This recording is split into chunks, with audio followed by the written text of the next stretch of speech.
noite na primeira carta do apóstolo Paulo aos Coríntios. Primeira carta do apóstolo Paulo aos Coríntios.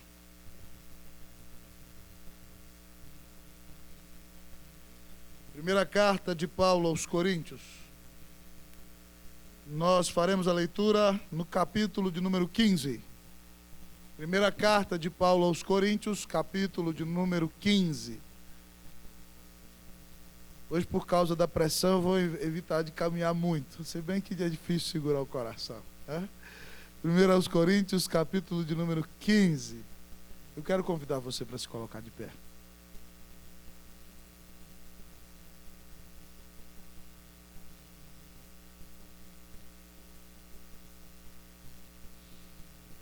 Eu vou ler o versículo de número 1.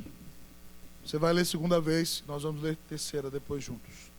Diz assim a palavra de Deus: Irmãos, venho lembrar-vos o evangelho que vos anunciei, o qual recebestes e no qual ainda perseverais.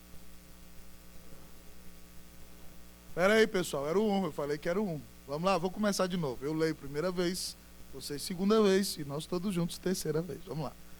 Irmãos, venho lembrar-vos o evangelho que vos anunciei, o qual recebestes e no qual ainda perseverais.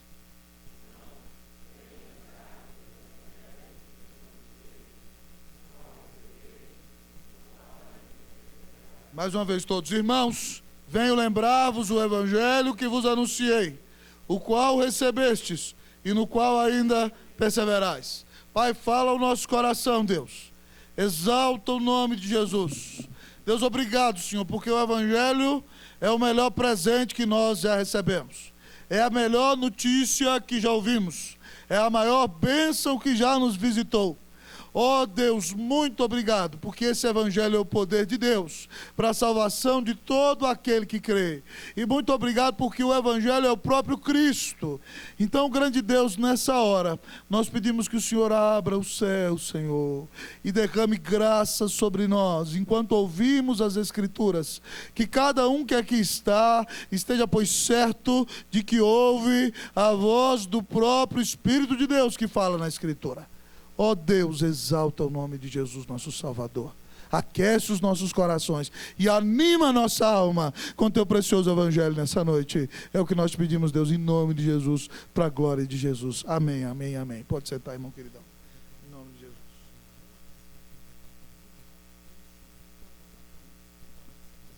Se alguém te perguntasse nessa noite, lá fora, quando você voltasse para sua casa, na porta de casa, chegando em casa, algum vizinho virasse para você: o que é o evangelho, meu vizinho? O que você diria, Júlio? O que é o evangelho? Pode responder. É salvação. O que é o evangelho, Valdir? É isso aí, é o versículo que resume bem. Mas o que nós diríamos, o que é o evangelho, amados irmãos? Jesus Cristo. Certo, mas você tem que dar uma explicaçãozinha um pouquinho melhor, mas tá bom, tá valendo. Ele pergunta: o que é o evangelho? Alguém diria: não, o evangelho é, vamos lá na igreja para você ouvir o evangelho. Isso não é o evangelho, irmão. E na igreja não é o evangelho. Não, o evangelho é porque eu fui criado na igreja desde menino, e aí minha avó foi, meu pai foi, e eu vou, e por isso eu estou lá no evangelho. O evangelho não é algo que você está por descendência física somente nele. O que é o evangelho? Queridos irmãos, prestem atenção, porque a partir de agora vocês vão explicar isso sempre. O evangelho é a boa notícia de que um Deus santo e justo, o Criador de todas as coisas, que ia derramar a sua ira eterna sobre o pecador, porque o homem ao pecar ofende a sua santa justiça, e esse Deus é digno de ser vindicado. Esse Deus é eterno, ama seu povo e manda seu Filho ao mundo para morrer na cruz do Calvário, recebendo a ira eterna do Deus eterno contra o pecado no lugar do seu povo. Esse Filho, quando morre, paga o pecado do seu povo e ele ressuscita. E ao ressuscitar, dá o evangelho aos seus discípulos, oferecendo a mensagem da graça e da salvação, mostrando que Jesus é o único mediador entre Deus e os homens, é o único Senhor, é o único Salvador, é o único caminho que pode levar a Deus. E se o homem se arrepender dos seus pecados e crer que Jesus morreu no seu lugar e recebê-lo como seu Senhor e Salvador, esse homem, crendo no Senhor, será salvo, terá os seus pecados perdoados, quando invocar a salvação e a bênção do Senhor sobre a sua vida. Essa é a menor explicação do Evangelho que você pode dar. Ela envolve 4 conceitos, pelo menos. O conceito de um Deus criador, santo, justo e bom. O conceito de que o homem é pecador e merece a ira desse Deus. O conceito de que esse Deus é tão amoroso que mandou o seu filho para morrer na cruz no lugar do seu povo. E o conceito de que ele exige do pecador para que seja salvo, que se arrependa e creia que Jesus é o Filho de Deus e o único mediador entre Deus e os homens. Para pregar o Evangelho, você tem que falar, no mínimo, essas 4 coisas. E aí então você vai apertar o pecador e dizer, se arrepende ou não se arrepende? Você tem pregado o Evangelho, querido? Neste texto que ora lemos, Deus usa Paulo para escrever aos Coríntios muitas coisas. Mas aqui, amados irmãos, com grande bênção e alegria, aos Coríntios e a nós, Paulo apresenta o Evangelho de Jesus. E hoje o Senhor quer desafiar o seu coração através desta mensagem maravilhosa, porque o centro da Bíblia é o Evangelho de Jesus. A Bíblia revela a mensagem do Evangelho. Se você vai numa igreja evangélica, vê um pastor abrindo a Bíblia, expondo um texto, e ele não menciona Jesus, ele não pregou o ensino da Bíblia como ele deveria ser pregado. Então Paulo nos apresenta aqui que o Evangelho é de Cristo. E esteja muito atento hoje. Porque se você não conhece o Evangelho, hoje você vai conhecê-lo. E se você já o conhece, mas está perdendo o entusiasmo, hoje Deus vai reavivar seu coração. E você vai se enamorar de novo pelo Evangelho do Senhor Jesus. O poderoso Evangelho de Cristo, irmãos. Primeira coisa que o apóstolo diz, deve ser lembrado. O poderoso Evangelho de Cristo deve ser lembrado. Olha aí para o seu versículo. Irmãos, vamos ler comigo até Evangelho, a palavra? Irmãos, venho lembrar-vos do Evangelho. Paulo passou, meu povo, 1 ano e meio com esse povo lá em Corinto, pregando o Evangelho para eles, cedo, de tarde, de noite. Mas às vezes na vida cristã, há o risco de você se esquecer da preciosa doutrina do Evangelho. E você começa a achar que pode obedecer por si mesmo. Você começa a achar que tem capacidade para andar direito. E de repente você começa a confiar na sua própria justiça. E de repente, na prática, você deixou de confiar no Evangelho e se tornou um legalista. E você que é velho de igreja, precisa entender que você não consegue viver a vida cristã longe do Evangelho. Você precisa, cada dia, como os coríntios necessitavam, de ser relembrado do Evangelho. Há pessoas da igreja que pensam, quando o pastor vai pregar um sermão evangelístico, não, isso aqui eu não preciso, não, eu já criei. E isso é a pior atitude que existe, sabe por quê? Porque se eu tenho Cristo, e Ele é o meu maior tesouro, e Ele deu a vida na cruz para vindicar a ira do Eterno e pagar os meus pecados, toda vez que eu ouvir o Evangelho, o meu coração tem que pular de alegria. Porque nunca ninguém me amou como esse maravilhoso Salvador. E mesmo depois de ter me salvado, ainda tem paciência comigo apesar dos erros, tem misericórdia de mim e continua a me perdoar de todos os meus pecados. Oh, meus irmãos, eu preciso ser lembrado do Evangelho de Jesus. O Evangelho de Jesus precisa ser lembrado. Se você quer caminhar com Jesus, se você quer viver uma vida de fidelidade a Deus, se você quer ser um cristão de fato nesse mundo tão cruel, você precisa entender que não dá para ser crente separado do Evangelho. Não dá para viver uma vida piedosa longe do Evangelho. Não dá para fazer a diferença e ser uma bênção, minha irmã, se você não depende do Evangelho. O Evangelho de Jesus deve ser lembrado. Sabe qual é a prova disso? A Escritura. A prova disso é o próprio Novo Testamento. Quantos evangelhos tem no Novo Testamento? Quem sabe? Quantos? O Ari está quebrando minha graça. O Ari quebrou a brincadeira. Vocês responderam do jeito que eu queria. Ele já matou a charada no primeiro momento. Vamos pensar só nos evangelhos como gênero literário. Espera um pouquinho, Ari. 4 evangelhos, vamos pensar neles. O primeiro evangelho, presta atenção, olha como o evangelho tem que ser lembrado. Se não precisasse ser lembrado, Deus tinha mandado escrever um evangelho só.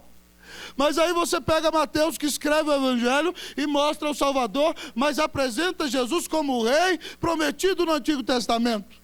Aí então vem Marcos pregando para os gentios, repete o quê? O evangelho, mostrando que Jesus é o servo sofredor, mostrando para os romanos que há virtude na humilhação e que Cristo, o maior de todos, deixa a glória para morrer pelo seu povo. Depois vem Lucas, o médico amado, o grande intelectual do seu tempo, querendo ressaltar a humanidade de Cristo e como ele depende do Espírito em todo o seu trabalho, e ele repete o evangelho, a boa notícia de que a salvação está no Senhor. E depois vem João, com grande galhardia, graça e teologia, apresentando para nós que aquele homem feito carne não é qualquer homem, ele é o próprio Deus que desceu da glória e se fez carne e veio dar a sua vida na cruz do Calvário por amor de você e de mim.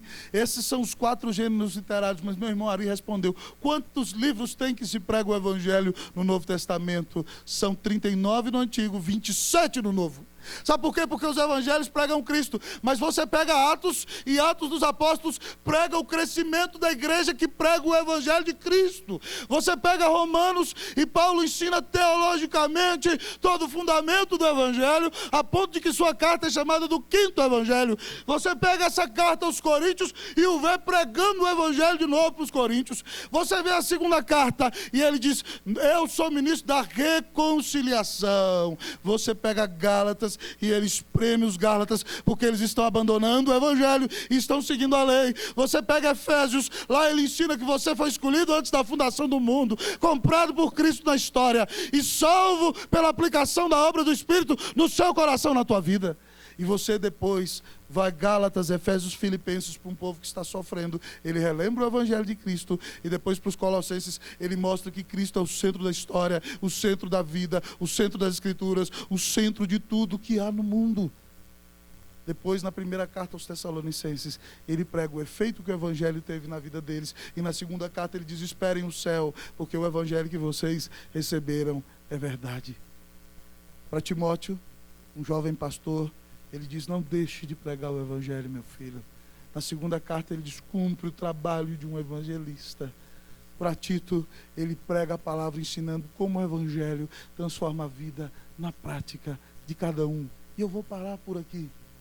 Todos os livros da palavra de Deus anunciam para você e para mim o evangelho. Como é que você tem coragem de me dizer que você não precisa ser lembrado do evangelho? Se a própria Bíblia repete o evangelho de Cristo. Então, irmão, vou dizer uma coisa para você. Eu quero viver para repetir o evangelho de Jesus. Vou repetir. E quando vocês façam o que eu vou fazer, vou repetir. Porque não existe notícia mais maravilhosa do que esta que diz que Deus amou ao mundo de tal maneira que deu o seu Filho unigênito, para que todo aquele que nele crê não pereça, mas tenha a vida eterna. O evangelho deve ser repetido. Meu irmão, repita o evangelho para você. Mãe, repita o evangelho para o seu filho, mãe. Marido, repita o evangelho para a sua mulher. Pais, repitam o evangelho para os filhos em casa. Jovens, repitam o evangelho para os seus amigos, porque o pecador só pode ser salvo por meio da fé no evangelho precioso de nosso Senhor e Salvador Jesus Cristo. Às vezes eu ando por aí, você sabe que eu tenho pregado de norte a sul desse país para a glória de Deus, e alguns pastores: pastor, o que está acontecendo no Guará 2? Qual é o segredo? Eu falei: não tem segredo, obedeça a Cristo, prega o evangelho. Se você pregar o evangelho, Deus vai trazer os eleitos. Mas se você não prega o evangelho, meu irmão, o que você quer? Pregue o evangelho. O evangelho de Cristo deve ser lembrado. Vira para o seu irmão, está lembrado? Fala para ele, você lembra? Está lembrado? Não se esqueça nunca do Evangelho de Jesus. O Evangelho de Cristo, poderoso Evangelho de Cristo, você vê aqui, deve ser lembrado. Mas diz Paulo para os Coríntios e para nós que o poderoso Evangelho de Cristo deve ser anunciado. O poderoso Evangelho de Cristo deve ser anunciado. Repita comigo, vamos lá? O poderoso Evangelho de Cristo deve ser...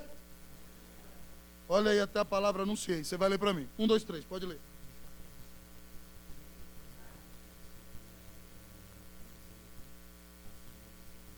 Paulo, em outra parte, diz aos Coríntios, eu não fui até vós com palavra de sabedoria. Os coríntios são gregos e amam filosofia. E Paulo é um grande filósofo. Mas ele diz, eu não fui com linguagem de ostentação e sabedoria. Os judeus que moram ali querem ver sinais e milagres. E ele diz, eu não fui operando sinais e milagres. Mas eu decidi nada saber entre vós, senão a Jesus Cristo e a este crucificado. Para que a vossa fé não se fundamentasse em milagres ou em sabedoria humana, mas no Senhor Jesus. A igreja existe, queridos irmãos, para anunciar a boa nova ao pecador, ao mundo, de que o homem pode ser perdoado, de que o homem pode ser reconciliado, de que o homem pode ser lavado, de que o homem pode ser transformado, se arrepender de si mesmo e crer que Jesus Cristo é o Filho de Deus, o único mediador entre Deus e os homens. Irmãos, nós temos que anunciar o Evangelho. Ô meu irmão, como é que você quer que aquele familiar seu não vá queimar no fogo do inferno se você nem pregou o Evangelho para ele? Como é que você quer que o seu amigo não receba sobre ele a espada da ira de Deus se você tem um instrumento que vai libertá-lo? E você cala a sua boca porque tem vergonha, porque tem medo do que ele vai pensar de você. Meu irmão, o Evangelho de Cristo deve ser anunciado. Para quem você falou de Jesus essa semana? Vou dar um desconto. Para quem você falou de Jesus no mês de outubro? Para quem você falou do Senhor nesse segundo semestre? Meu irmão, os escolhidos de Deus só virão a Ele através da pregação. Se você não pregar, não tem jeito, não vem. Você tem olhado para o pastor, seu pastor? Eu sou pecador, não sou nada não, irmão. Mas às vezes alguns têm falado para mim, nossa pastor, o senhor fala de Jesus todo dia, né? O senhor não cansa, não? Eu falei, não, nunca vou cansar. E aí, querido irmão, de repente a gente vai num aniversário. Ano passado, no aniversário do Paulo Germano, né? O Cláudio Almerina me chamaram para pregar. E em 5 minutinhos ali, para a glória de Deus, nós apresentamos a salvação. A irmã chegou para mim, nossa pastor, o senhor não perdoa nem aniversário, é? Eu falei, como é que eu vou perdoar no aniversário? Aqui no aniversário tem um monte de gente que não vai para a igreja e precisa de Cristo Jesus. E aí a gente vai no velório, você vai lá, vê seu pastor pregando no velório. O que seu pastor prega? O Evangelho. Aí você vai no casamento ontem, e aí vê o pastor pregando sobre o amor de um homem com a mulher. E Deus é tão maravilhoso que diz que esse amor tipifica o amor de Cristo pela igreja. E aí você vai no casamento e você ouve o Evangelho. E aí você vem para a igreja no domingo, achando, hoje eu vou ouvir uma tremenda aula de teologia sistemática. E você vem para a igreja e ouve o quê? O Evangelho. O Evangelho é a melhor teologia que tem. Irmão, o Evangelho tem que ser anunciado. Sabe por quê? Porque a Bíblia diz em Romanos 10:17 que a fé vem pela pregação e a pregação pela palavra de Cristo. Lembra lá do profeta Ezequiel, meu irmão? Deus o coloca no meio de um vale cheio de ossos. E Deus pergunta para ele, meu filho, esses ossos podem reviver? Ele disse, Senhor, tu sabes. E aí aqueles ossos sequíssimos, esturricados pelo sol, Deus fala, Ezequiel, prega para os ossos, meus filhos.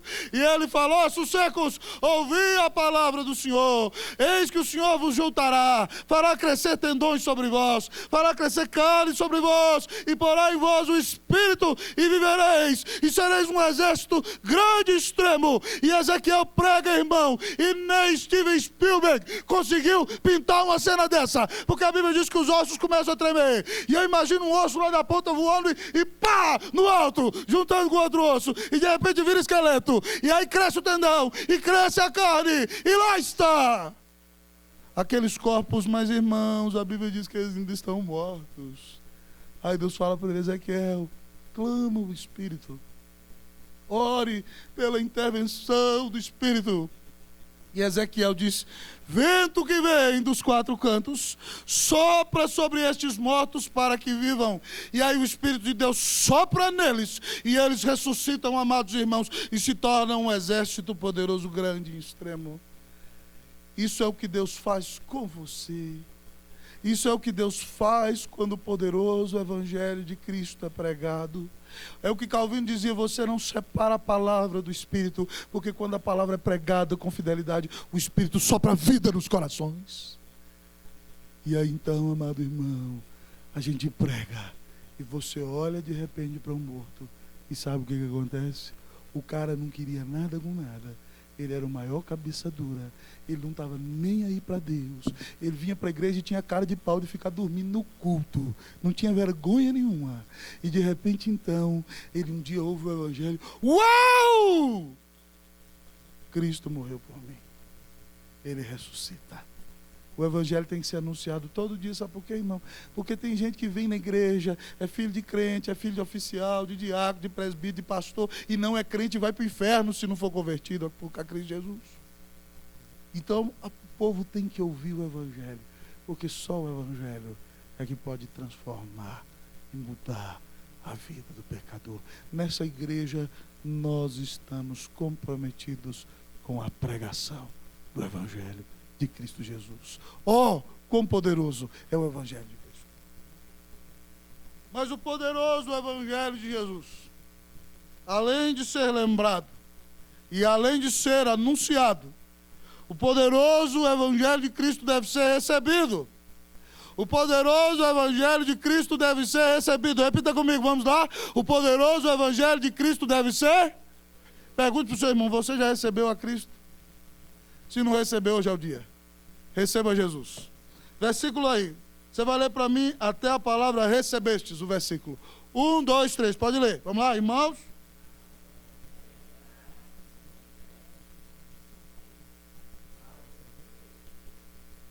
O qual recebestes. Essa palavra receber significa firmar um compromisso com Ele. Aceitá-lo. Tomá-lo para si. E comprometer-se com Ele. O texto diz que esse Evangelho não deve só dizer: ai, como é bonito. Não, ele tem que ser recebido. O Expedito viajava comigo esses dias, contava: pastor, às vezes a gente se reúne, né, com a família não crente, e eu compartilhei com ele a mesma coisa. Aí você faz uma oração, o povo: nossa, que bonito. Que oração mais bonita. Eu também tenho muita família não crente. Eu vou lá, na hora dos almoços, eles chegam, dá uma palavra, eu abro lá e prego, né, e falo. Eles: nossa, como você é um orador que fala bonito. Eu falo: eu não estou nem aí para falar bonito. Se você não se converter, você vai para o inferno, criatura. Eu não quero saber de falar bonito. O Evangelho não é algo só para você achar bonito. O Evangelho é para você recebê-lo, é para guardá-lo no coração, é para atesourá-lo como parte de si, é para, pela graça de Deus e pela fé, trazê-lo para a alma, para que ele te mude desde a parte mais intrínseca do seu ser, e comece a te mudar desde o interior até do lado de fora, de maneira que todos veem que algo precioso e maravilhoso aconteceu na sua vida, porque Jesus transformou o seu coração. O Evangelho poderoso de Jesus tem que ser recebido, tem que ser agasalhado, tem que ser abraçado, tem que ser amado, tem que ser saudado com a maior de todas as boas-vindas, tem que ser guardado na alma e no coração, porque só assim, quando ele entra em você, se torna parte de você e coloca a nova natureza de Deus em você, então você será de fato transformado pelo Senhor. Certa vez, irmãos, em outro lugar onde eu pastoreei, passeava pela igreja uma família. E eu fui visitar aquela família. Uma família perdida. Eles tinham de tudo. Criam em tudo e não criam em nada ao mesmo tempo. queriam abraçar todos os tipos de religião, mas não tinham certeza de salvação, não tinham certeza de nada. E eu entro na casa deles e vejo aquele monstro gordo, gigantesco, que a banha cai para lá e para cá, maior do que eu umas 5 vezes, e eles lá adorando aquele porcão gordo lá daquele tamanho. Aquele negócio esquisito, gente. Que coisa horrível. E aí a gente começou a conversar. Eu falei, dona, o que é isso aqui na sua casa, dona? Para que serve isso aqui? Isso aqui vai te levar para onde?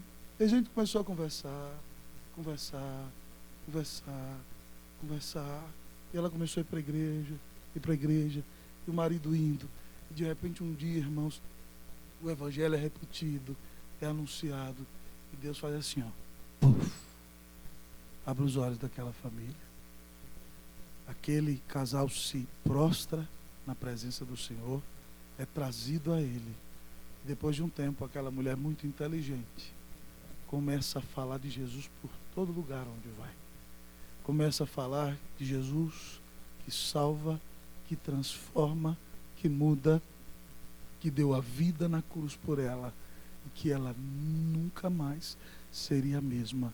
E Deus a usa para pregar no seu trabalho, para pregar na sua rua, e pessoas começam a conhecer o Salvador através do testemunho daquela mulher que entende que a fé não é você viver para reencarnar melhor, e a Bíblia diz que nem reencarnação depois tem só céu e inferno. Ela entendeu que ela não precisava e não podia fazer nada para ser salva. É só pelo que Cristo fez que o pecador pode ser perdoado e pode vir a Deus. E por isso que o evangelho humilha. Sabe por quê? Porque em todas as outras religiões, preste atenção aqui, o homem tem que fazer alguma coisa. Ele tem que ser bonzinho, ele tem que ser santinho, ele tem que fazer ele tem que ter aparência de santo. Mas o evangelho vem e diz assim, você é uma porcaria, você não vale nada. Você fala, mas eu não roubei, não matei, não cheirei. Mas a Bíblia diz que se você olhou para a mulher com intenção impura, você já adulterou com ela. Você desejou ela, já era, está no sal. E você também, viu, irmã, se desejar o homem, certo? Desejou a mulher do outro, ou o marido da outra, já acabou, já era, já merece o inferno. A Bíblia diz, se você chama o seu irmão de tolo, você merece o inferno de fogo, porque Deus é santo. E eu já vi muita gente chamar os outros muito mais do que tolo, viu, pessoal? O negócio é feio, Tolo era elogio, perto de alguns adjetivos que a gente vê aí na caminhada. Todo mundo pecou, querida. A Bíblia diz que todos pecaram. Esse que está pregando para você, o instrumento de Deus nessa noite, é um terrível pecador. Se não fosse a graça de Deus, já estava lá queimando no inferno. Mas Deus manda Jesus e muda a vida da gente. Eu quero dizer para você nessa noite, queridão, que não há pecador tão sujo que Jesus não possa perdoar. Não há pecador tão perdido que Jesus não possa achá-lo. Não há pecador tão inveterado que Jesus não possa salvá-lo. Não há pecador tão morto espiritualmente que Jesus não possa ressuscitá-lo.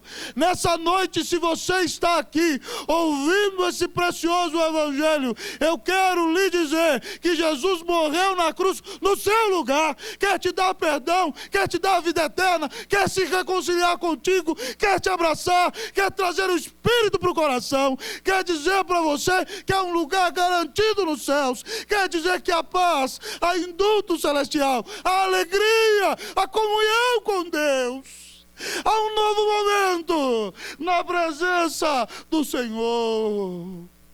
A única coisa que você precisa fazer é se arrepender dos seus pecados, crer em Jesus e agasalhar o evangelho, receber o evangelho.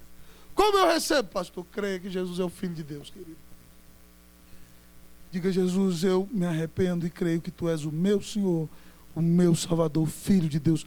Toma a minha vida, eu quero viver para Ti. E se invocar o nome do Senhor, a Bíblia diz, está salvo. Invoca o nome do Senhor e você vai ser salvo. Em nome de Jesus, para a glória de Jesus. Oh, quão poderoso é o Evangelho de Cristo Jesus.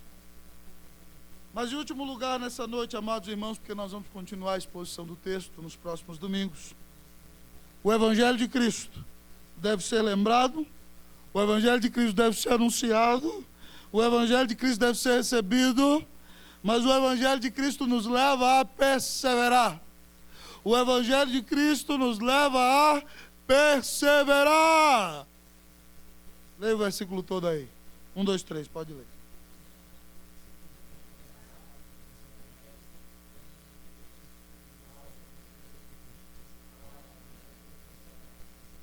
No qual ainda perseverais.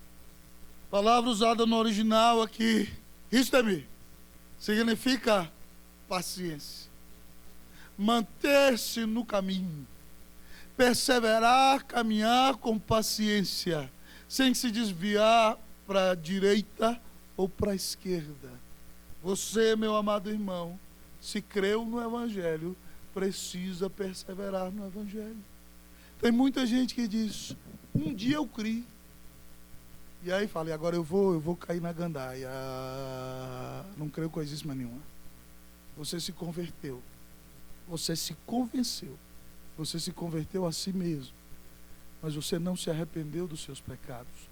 Porque quem se apaixona por Jesus, quem o ama de verdade, não vai viver mais na prática do pecado. Vai tropeçar. Mas o pecado já não vai ter mais domínio. O pecado vai ser nauseabundo. O pecado vai causar ânsia de vômito.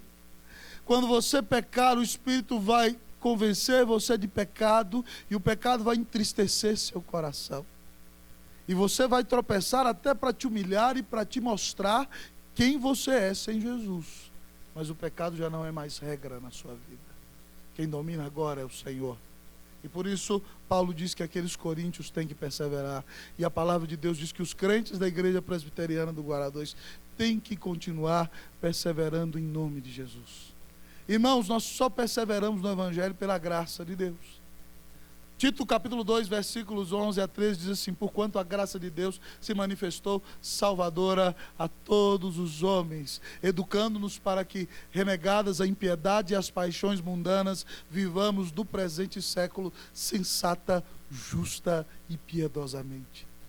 Se você tem Cristo, você foi salvo e agora vai renegar o tipo de vida que tinha antes. Impiedade, paixão carnal, mundana, não vai dominar sua vida.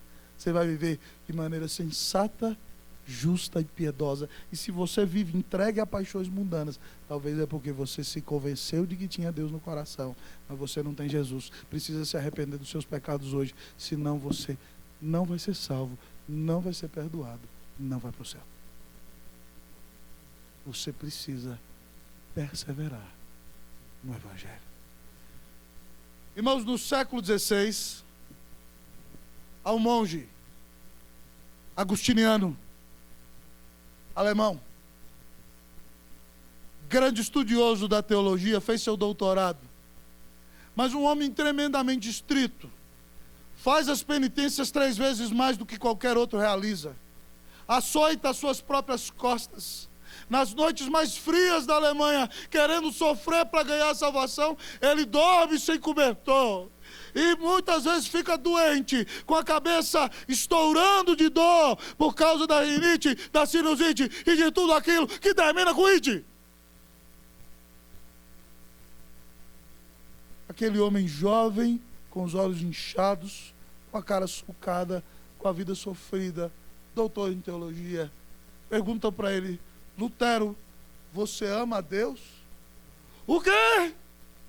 Você me pergunta se eu amo a Deus? Há momentos em que eu odeio a Deus. Quando eu vejo Deus como aquele juiz, com a sua espada flamejante de fogo, pronto para me destruir, para fazer-me pagar os meus pecados, há momentos em que eu odeio a Deus.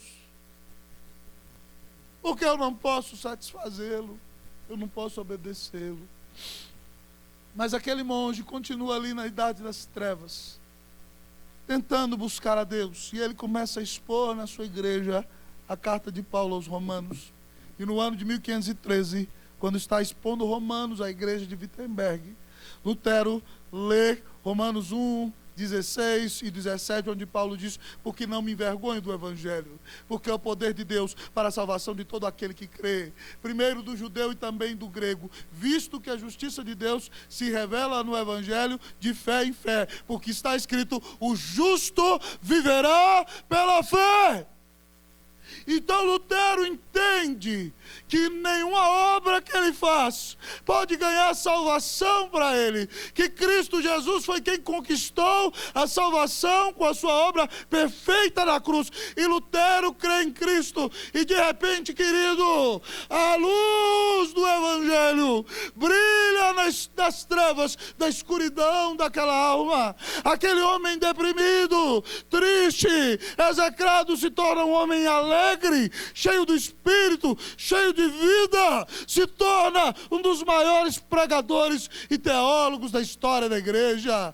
Oh, meu irmão, ele traduz a Bíblia para o seu idioma, e alguns dizem que o idioma alemão foi forjado através da tradução da Bíblia de Lutero. Mas o que eu quero dizer para você é o seguinte: Lutero creu em 1513, mas em 31 de outubro de 1517, ele foi lá na porta da igreja do castelo e prega lá, meu irmão, as suas 95 teses.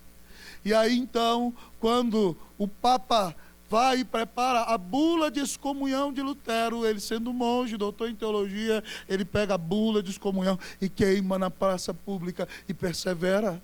E depois, amados irmãos, quando ele é chamado na dieta, diante do imperador do Império Romano Germânico, descendente do trono da Espanha e da Alemanha, Carlos V, diante do núncio papal, estão todos os livros de Lutero, e o ameaçam dizendo: você nega os seus livros, com ameaça de morte. Ele treme, amados irmãos, vai para a cela, pede para orar uma noite e fica repreendendo o diabo: diabo, eu te odeio, você não vai conseguir me destruir, diabo, eu vou acabar com você, Jesus me socorra, o inferno está caindo sobre mim, e numa noite terrível de luta espiritual, Lutero amanhece no outro dia.